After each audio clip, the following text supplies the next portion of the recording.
Capítulo 8. A diferença entre honra e esmola. 9. Honra ao Senhor com teus bens e com as primícias de todos os teus rendimentos. 10. E se encherão com fartura os teus celeiros, assim como transbordarão de vinho os teus reservatórios. Provérbios 3. Um dos motivos de muitas pessoas não conseguirem prosperar, mesmo ajudando outras pessoas, é a falta de entendimento acerca da honra. Muitos até conseguem ajudar o próximo, quando vê em dificuldade, mas quando o assunto é honra, essa mesma pessoa acaba falhando com Deus. E Deus não pode honrar alguém que está o tempo todo semeando desonra. Isso mesmo que você entendeu. Se você não está orando, você com certeza está desonrando. Não existe meio termo. Desonrar não é apenas fazer algo de ruim, mas deixar de fazer o que é devido. 17. Refletir sobre isto, pois quem sabe que deve fazer o bem e não o faz, comete pecado. Tiago 4. Não pecamos apenas quando fazemos algo errado, mas também podemos pecar por omissão. Quando deixamos de honrar a Deus da forma que Ele nos disse que queria ser honrado, estamos desonrando. Muitos querem honrar a Deus do seu próprio jeito. Já ouvi várias pessoas se levantarem contra ofertas aos líderes. Na maioria das vezes, o cuidado dos pobres é usado como desculpa para não honrar os ministros do Senhor. Mas este argumento já é antigo. Foi este mesmo argumento que Judas usou quando viu Jesus sendo honrado por Maria, irmã de Lázaro. 3. Maria pegou uma libra de bálsamo de nardo puro, um óleo perfumado muito caro, ungiu os pés de Jesus e os enxugou com seus cabelos. E a casa encheu-se com a fragrância daquele bálsamo. 4. Mas um de seus discípulos, Judas Iscariotes, filho de Simão, que mais tarde iria traí-lo, objetou. 5. Por que este desperdício? Poderia ter se vendido este perfume por 300 denários e dado aos pobres. João 12. Aos olhos de Judas, a atitude de Maria soou como desperdício. Mas por quê? Porque aparentemente não havia nenhum motivo naquela oferta a não ser a honra. Maria não estava pagando uma conta para Jesus, nem lhe servindo algo para saciar sua fome. Não estava suprindo nenhuma de suas necessidades. Não estava investindo em nenhum projeto da igreja. Ela simplesmente o estava honrando. Para Judas, não fazia nenhum sentido aquele perfume tão caro ser usado apenas para honrar Jesus, ao invés de ser usado para outra finalidade. Aos olhos de uma pessoa natural, a honra nunca fará sentido. Este acontecimento nos revela que honra não tem nada a ver com necessidade. Você não honra uma pessoa porque ela precisa, mas sim porque ela é digna disso. Se a honra fosse baseada na necessidade, Deus seria o último a quem deveríamos honrar, pois ele não necessita de coisa alguma. Quando a rainha de Sabá foi a Jerusalém honrar Salomão e ouvir sua sabedoria, levou com ela muito riqueza, a fim de presentear o rei. Mas Salomão era provavelmente o homem mais rico de sua época. Por que levar algo para alguém que já tem tudo? A resposta é a honra. Por que ofertamos a um Deus que não precisa de nada? Simples. Porque devemos honra. 9. Honra ao Senhor com teus bens e com as primícias de todos os teus rendimentos. 10. E se encherão com fartura os teus celeiros, assim como transbordarão de vinho os teus reservatórios. Provérbios 3. É neste ponto que muitas pessoas se confundem. Deixam de honrar seus líderes por julgarem que ele não precisa. Eu mesmo já pensei assim. Em certa época da minha vida, passava tantas dificuldades financeiras que simplesmente não conseguia entender qual o sentido de ofertar na vida do meu pai na fé, sendo que ele tinha muito mais do que eu. Eu pensava, não tenho quase nada. Ele tem tudo. Qual a lógica de tirar do meu pouco para dar para alguém que já tem mais? Meu ponto de vista estava totalmente desalinhado da palavra de Deus. Eu estava julgando as coisas de forma totalmente natural.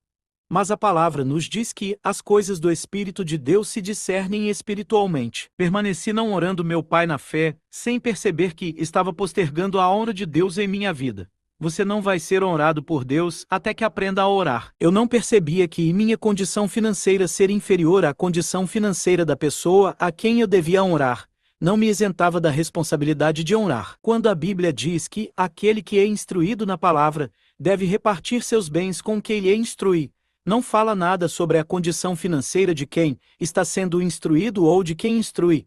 O texto não diz para você repartir com quem lhe instrui caso este esteja precisando. Diz para repartir e ponto final. E ainda diz que, ao deixar de fazer isso, é você mesmo quem está se prejudicando.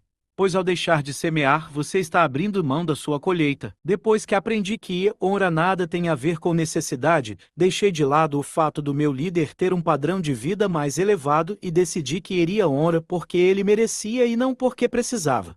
Após tomar esta decisão, pude ver o Senhor me tirar de onde eu estava. Enquanto semeava honra, pude ver Deus me honrar. Deus sempre teve o desejo de me honrar e tirar da escassez. Mas minha atitude de desonra não lhe permitia fazer isso. Você precisa saber a diferença entre honra e esmola se quiser se tornar um semeador sábio. A Bíblia é muito clara em separar as coisas. Ela fala sobre ajudar os pobres, assim como fala sobre honrar pessoas que Deus usa para nos abençoar de forma espiritual. 17.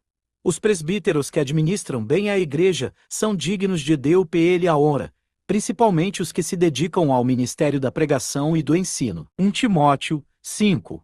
Se nós semeamos entre vós verdades espirituais, seria pedir muito colhermos alguns de vossos bens materiais. 1 Coríntios 9. Como está escrito, distribuiu, doou dos seus bens aos necessitados, a sua fidelidade será eternamente reconhecida. 2 Coríntios 9:35. Por meio de todas as minhas realizações, tenho-vos mostrado que, mediante trabalho árduo, devemos cooperar com os necessitados, lembrando as palavras do próprio Senhor Jesus. É mais bem-aventurado dar do que receber. Atos 20. Não podemos ser levianos na hora de interpretar a palavra de Deus. Não podemos usar uma verdade para anular outra. O fato de ser nosso dever ajudar os necessitados não pode anular o fato de termos que orar pessoas que provavelmente não estão em necessidade, mas que são dignas da nossa honra. Ajuda se faz a quem precisa, mas a honra se dá a quem a merece, independente de precisar ou não. A honra não é sua. Ela é uma dívida. Existem pessoas a quem você deve honra. 7. Dai a cada um o que lhe é devido. Se imposto, imposto, se tributo, tributo, se temor, temor, a quem honra. Ora, Romanos 13. Muitas pessoas têm experimentado em suas vidas somente a ajuda de Deus e nunca a sua honra. Isso porque estão sempre semeando ajuda, mas nunca decidem honrar ninguém. Você precisa entender que sempre irá colher aquilo que plantar. Se você só planta ajuda para quem está em necessidade, receberá ajuda quando estiver em necessidade.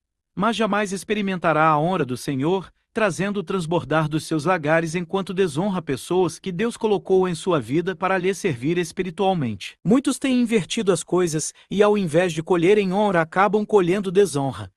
Isso porque não entendem a diferença entre honra e esmola.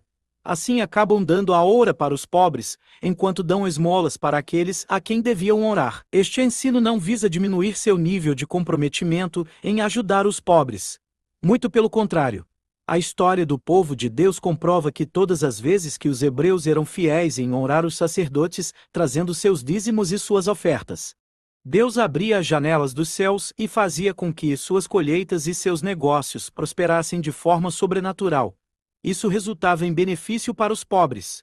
Pois uma vez que Deus prosperava o seu povo, daquela abundância sempre vinha o transbordar na vida dos necessitados. Na antiga aliança haviam muitas leis quanto à forma como os pobres deveriam usufruir daquilo que transbordava da vida dos ricos.